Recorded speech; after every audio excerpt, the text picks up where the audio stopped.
Previously on The Outsider. This guy has murdered a child. We got a slew of witnesses. Prints. DNA. Did you kill my son? Is that not Terry Maitland? On the same day, 70 miles away. Poof. Terry Maitland's prints from the Babcock prints from the crime scene. They all match. He can't have been in two places at once. We've got a videotape of witnesses. What we've got beats what they've got. If Terry Maitland is in this, we're not done.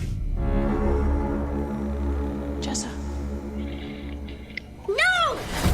He was here. He was saying bad things to me. It's like he's begging us to catch him. What kind of criminal does that?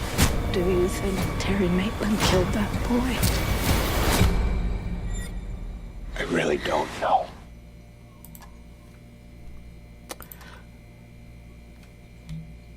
Hello and welcome to an all-new episode of Talking the Outsider. I am one of your hosts, Kinte, all the way live from Los Angeles, California, and I'm so happy to be here with you. And I'm joined by my wonderful and talented co-host, the one and only Jen.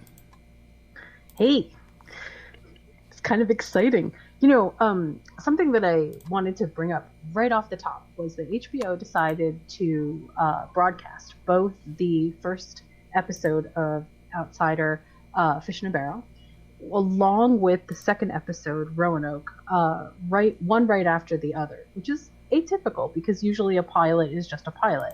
But in this case, we kind of got 2 for 1 on the same night. And what that did, I think, and we'll get into it as we talk about this episode, is it really hooked the viewers in to something a little bit more meaty than just sort of leaving it on the open end. We got to see the sort of the Terry Maitland piece come to its full fruition as it kind of affected Ralph and then set Ralph up for a later time. In fact, the first episode, Fish in a Barrel, speaks to how incredibly strong and bulletproof he thought his case, Ralph's case, was against Terry, like shooting fish in a barrel.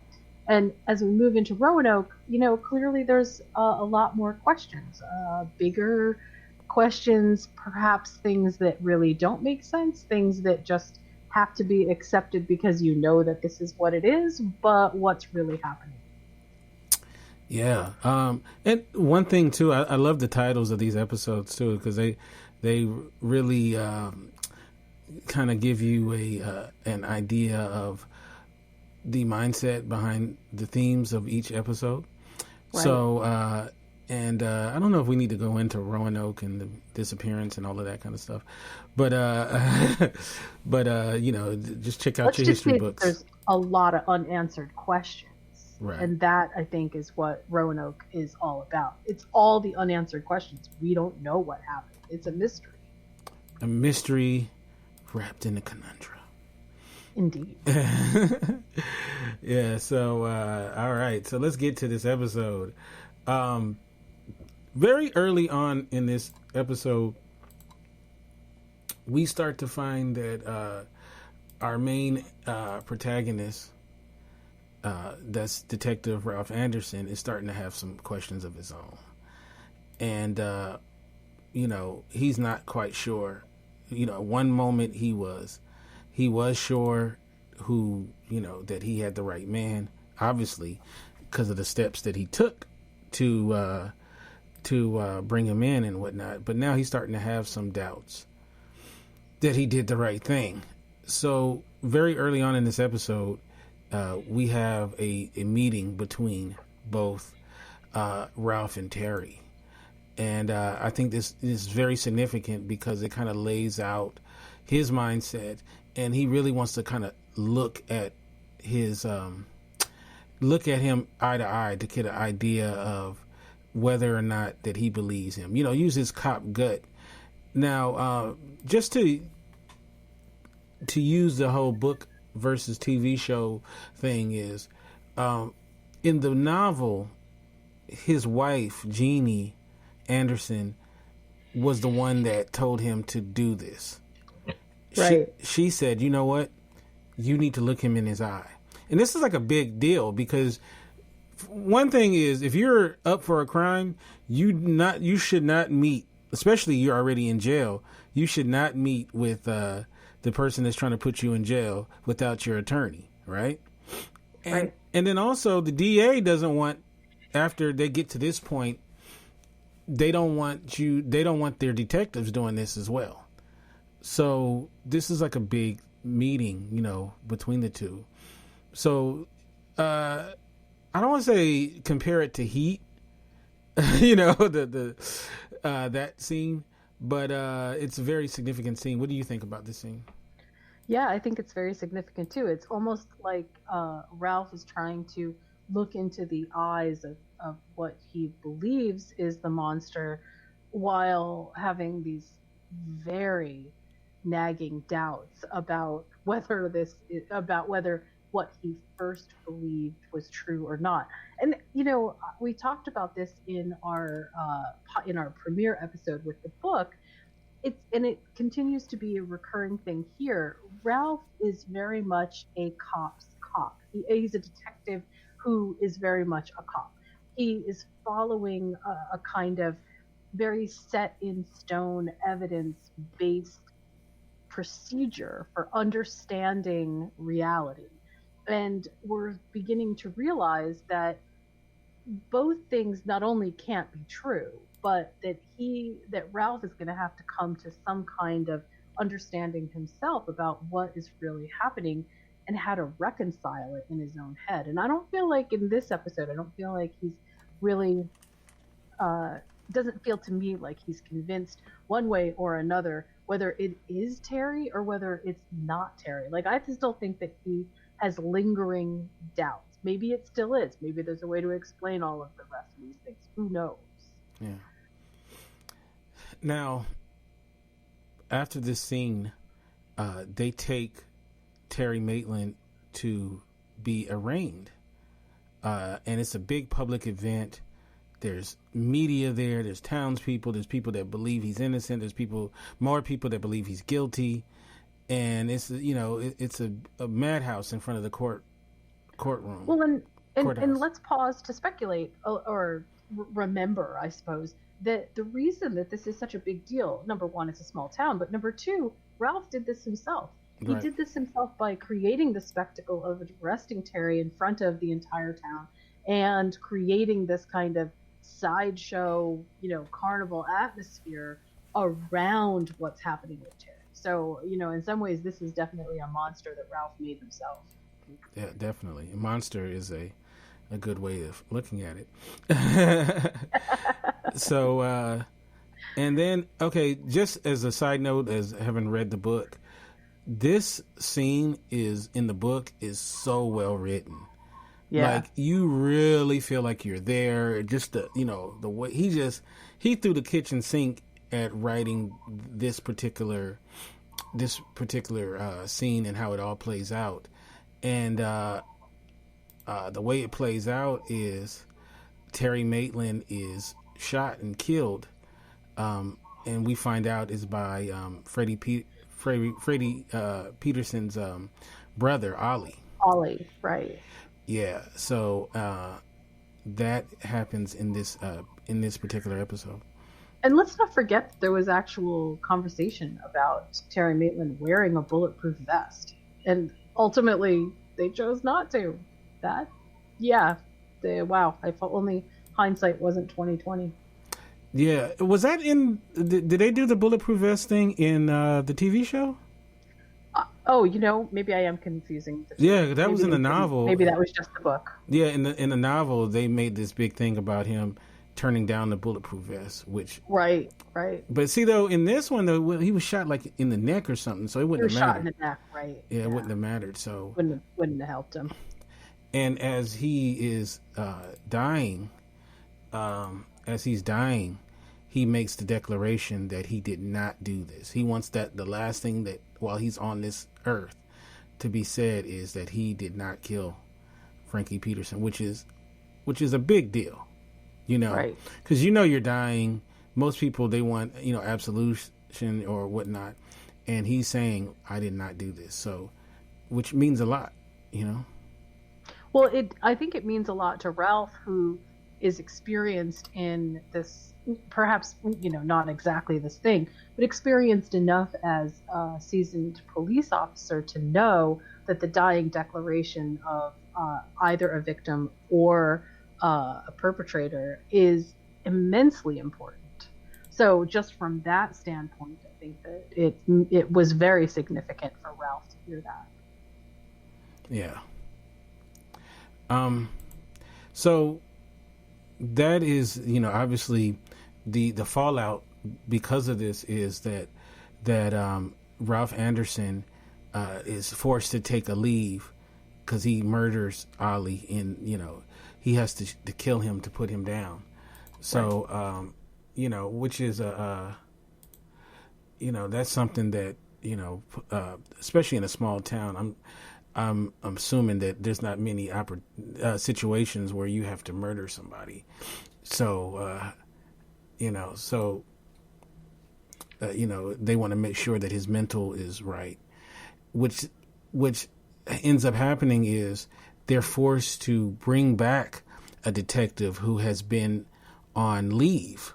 And that is when we're first introduced to Jack Hoskins. He's hunting boar. This dude is happy. He's hunting boar, and he's on vacation. He gets his text and needs you back ASAP. So he's pissed, right? So just as a side note, Ralph Anderson and Jack Hoskins don't have a great relationship with each other. So, no. They're kind of rivals. And Jack Hoskins is kind of, he's pretty much shown to be he's not as buttoned up as as Ralph, to say the least. I think Ralph actually looks at him like just sort of plainly, you're a dick. I don't think there's any nice sugarcoating way to say he just doesn't like him. I think for actually some pretty good reasons. Mm-hmm. And a character we didn't talk about in the pilot, and as the story goes on, I'm sure we'll have to talk about him more, is Detective Yun Sablo, right here. So as this story is going along, he becomes more and more a factor in this story, also in the book as well. So more so than the TV show. So this is him right here. So he was in the first episode. We just didn't talk about him because he really had a small part in the pilot. So let's kind of talk about, because we kind of breezed through it, and I think it deserves a lot more than what we just gave it. Terry Maitland is murdered very early on. So, if you didn't know, and you're like, oh, okay, this is going to be a Justin Bateman TV show, and he's already dead at the beginning of the second episode, and, and he directed, to let people know, he directed the first two episodes, and he did a fantastic job. What do you think about them killing him off so fast? Well, I have to say that full disclosure, again, just to go back to it, of course, I did read the book before I ever even saw this, so I knew sort of what was going to happen. But if I hadn't, that was actually really jarring. I mean, just putting myself in the position of not knowing the material ahead of time, it really did feel very jarring. Like, for two reasons. One, oh my God, there's no chance to sort of have Terry be able to redeem himself through his own volition. There's no, what is the best that can happen now? There's no redemption for him at all.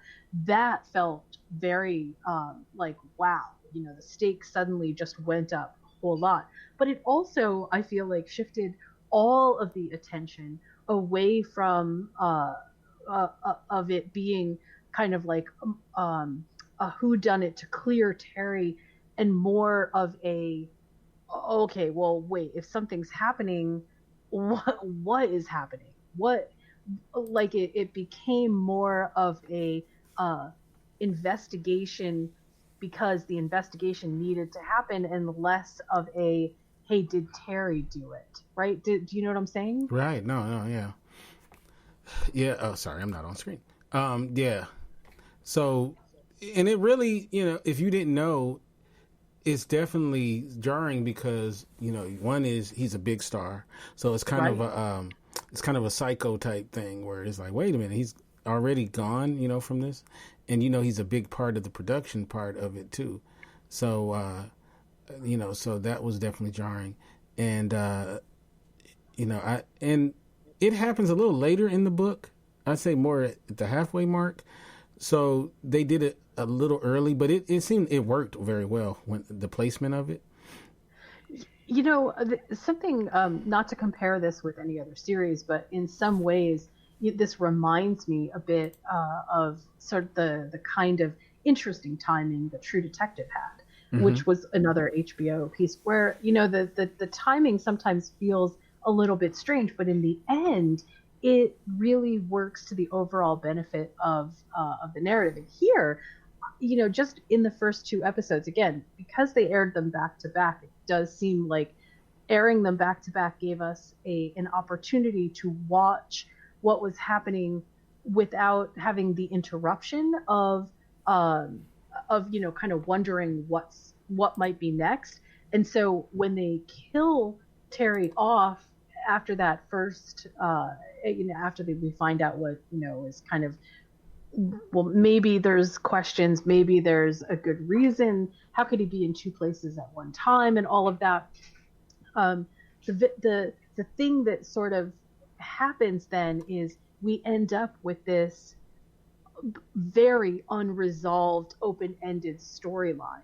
And that, I think, is what sort of drew people in, right? Because without Terry's death to start, it does feel like it might, I don't know if meander is the right word, but it feels like it might drag out a little bit too long. And I think that actually, if they had done what they did in the book in terms of the series, I feel like it might not have kept people as interested. Right. No, yeah, I agree.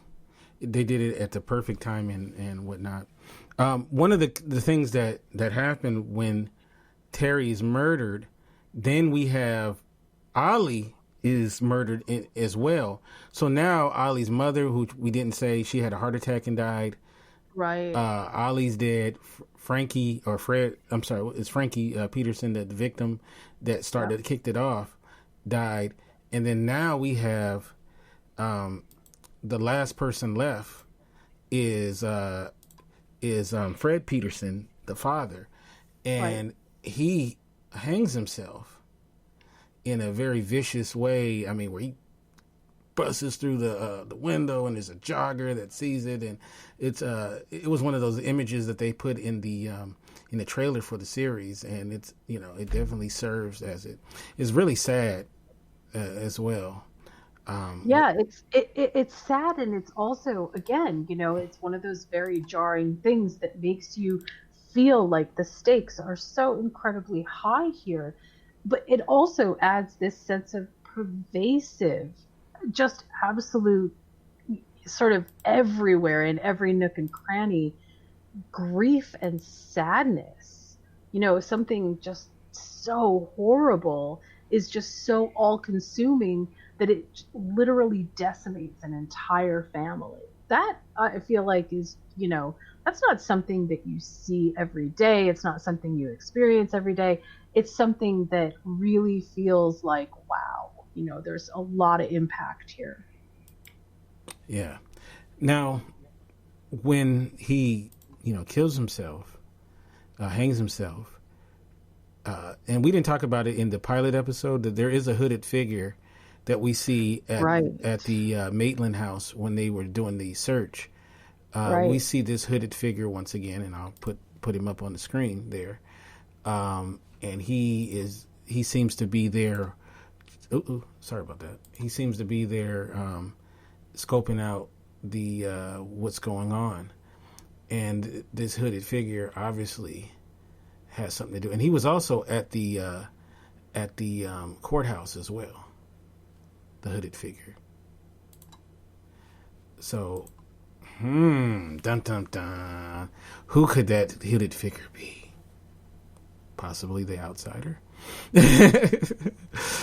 So, obviously, the show is called The Outsider, and if you see the poster, the outsider looks like some kind of creature or something. So I don't think we're spoiling much by saying that maybe this hooded figure is in fact somebody who is involved in this in some way or form. Obviously, we don't want to spoil it because we know a little more than at this point. But as someone who's read the book and obviously seen episodes beyond episode 2, talk about the hooded figure, showing the hooded figure a couple of times early on. Like, how do you like that? Well, I actually, first of all, I actually kind of like the idea that there was this kind of open-ended, shadowy figure is not even really the right word, just this kind of ambiguous presence that exists, that we have an inkling that, oh, hey, this might be part of the reason that there are so many questions, but also the idea of the hooded figure is such an awesome, to go back to what I was saying before, it's such an awesome trope because it's so sort of unexpected, but at the same time that it's unexpected, it's also one of those things that's like, it foreshadows so much. It foreshadows the idea that you, number one, don't know the identity, but number two, that there is something sinister about what is happening there that not just isn't explained, but that has some very strong energy attached to it. I actually really liked the way that they did that because it really helped us to feel like there is a connection.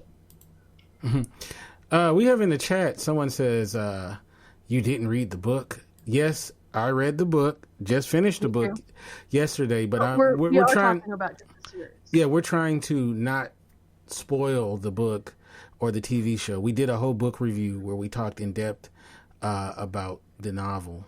So yeah, we both read the book and we're very much aware. So we're trying to tightrope on what we know, and without, we want people who are not that far ahead to not, be put off by getting information too early.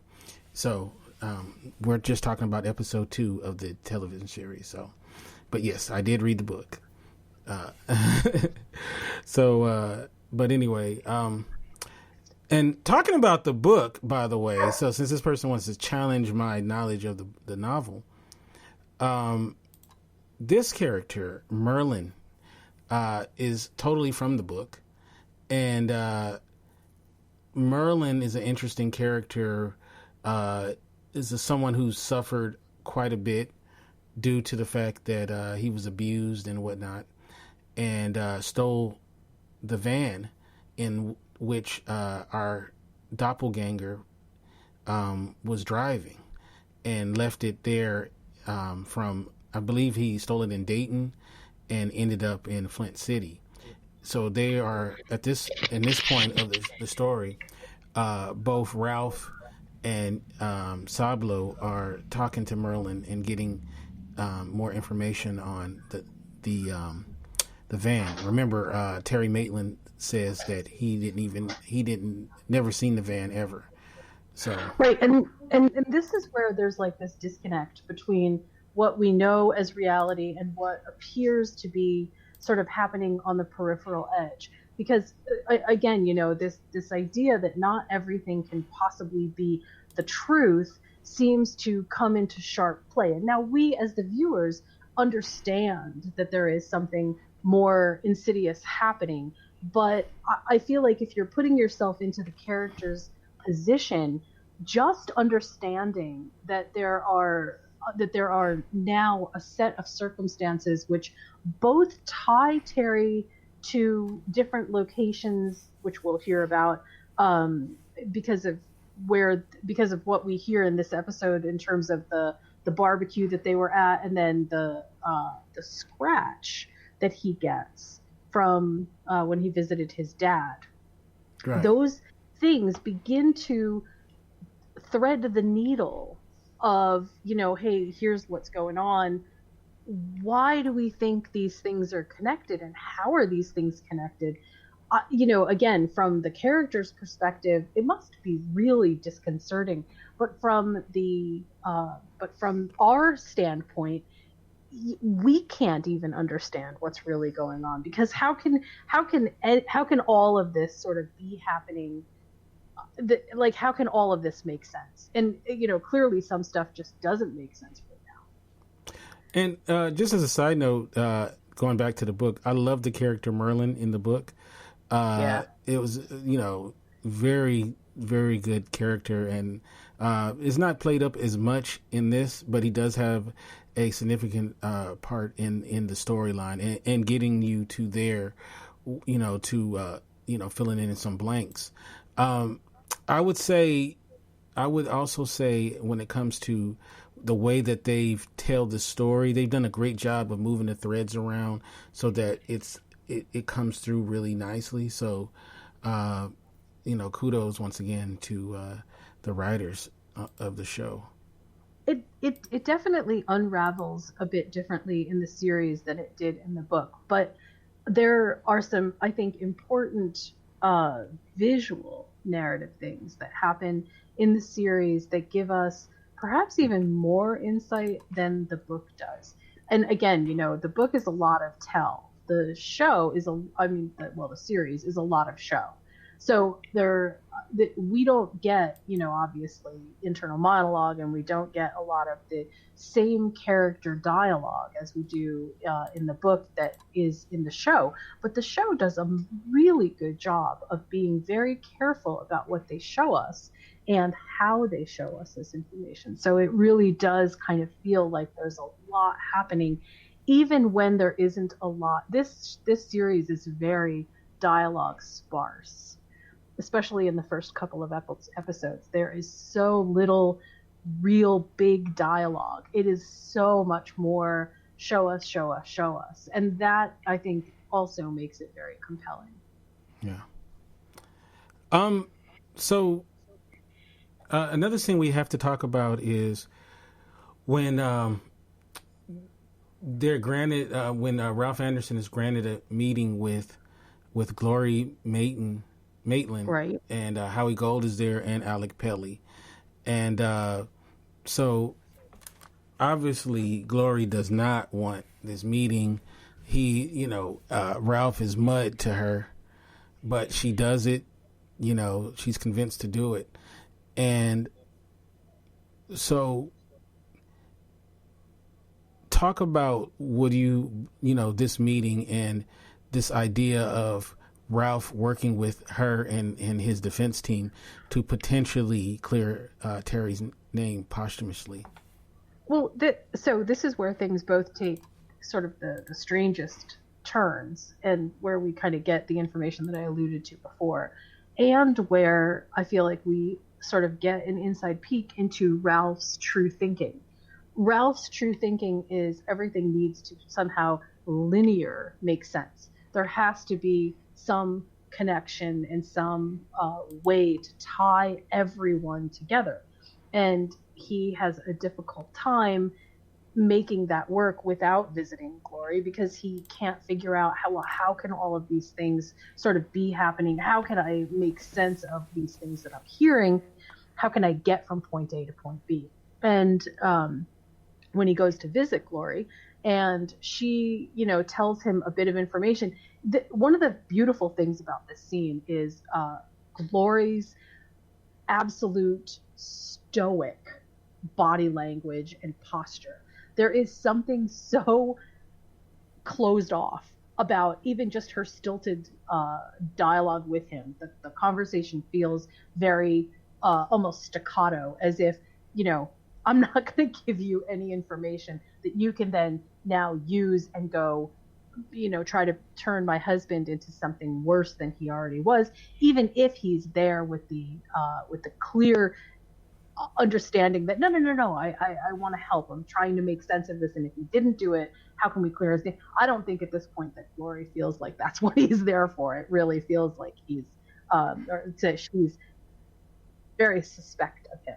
Now, what happens though is the kid, Maya, explains that Terry got a cut on his wrist from a nurse at the hospital, a scratch on his wrist from a nurse at the hospital, and that then also leads to another memory about the barbecue. And the barbecue plays a kind of prominent front and center in the whole unraveling of, who was where, when, and why. And it also gives us some threads, I think, in terms of us thinking, well, what actually really did happen here? How could he have gone from one place to another? And I know, if I hadn't read the book already, I would have been thinking to myself, well, maybe this isn't as, maybe it's not as clear cut as like I thought it was. Maybe Terry is involved, and maybe he didn't know he was involved. And that was immediately what I thought when I saw that scene. Like, maybe Terry had some involvement and he was like acting under the control of somebody else, and maybe he just didn't even think about it or something like that. The other thing that happens, and I think it happens in this episode, I don't think it's in the first episode, maybe it is in the first episode, but we didn't talk about it, is that one of the kids sees this phantom apparition, which they all sort of say is, or explain away as, it's just her having bad dreams. And she says that this, whatever this is saying bad things about Terry, is saying bad things about, and I think that that's actually very important, because it directly speaks to the fact that whatever is happening here, it has a wider influence than maybe we even sort of felt like it could have had. It's not just the shadowy hooded figure. It's something else that's appearing to the kid. That seemed very important to me as well. Yeah. And totally is in league with what happens in the book. So very similar. Not completely the same, but similar. And remember that Glory saw the wet footprints on the floor. Mm-hmm. And, what was that about? Why were there wet footprints on the floor if it was just a bad dream? That, clearly Glory is even not... which makes sense. Why would you think that anything strange was going on? You wouldn't. That's just not something that you would have in your head as being the first. If I wake up in the middle of the night and there's a strange sound or something unexplained is sort of happening, my first instant thought isn't, oh my God, there must be a demon in my house or something. I mean, it's, oh, a cat knocked something over, or my rational brain takes over and I think of something that, could possibly have caused it. And I think that was a really good visual cue for us that, okay, maybe she's ignoring some facts right in front of her face. Right. All right. So, let's get to the final part where we have the barn. Dun, dun, oh, dun. The barn. This is such a good scene. The barn. And it's not the barn scene, which I believe is in the next episode, but it's the showing that the barn where clothes are found, and right. These are the clothes that Maitland was wearing when he was appearing to all these witnesses and stuff like that, the belt buckle and whatnot. So, to be continued. We're gonna find out how does all that factor in. We'll talk more in depth on it in episode 3. So, with all that said, let's go to you. How can we get you in social media and all that good stuff? You can find me on Twitter at followingbliss1, and you can find my websites at criticallaughs.com, which is moving to studiowhitewolf.com, and moviesmakethemeal.com. All right. And you can get me at Kinte F on Twitter, Kinte Ferguson on Instagram, and of course the website is indyradio.org. That's INDY radio.org. And of course we'll be back with an all new episode coming up soon of The Outsider. Peace.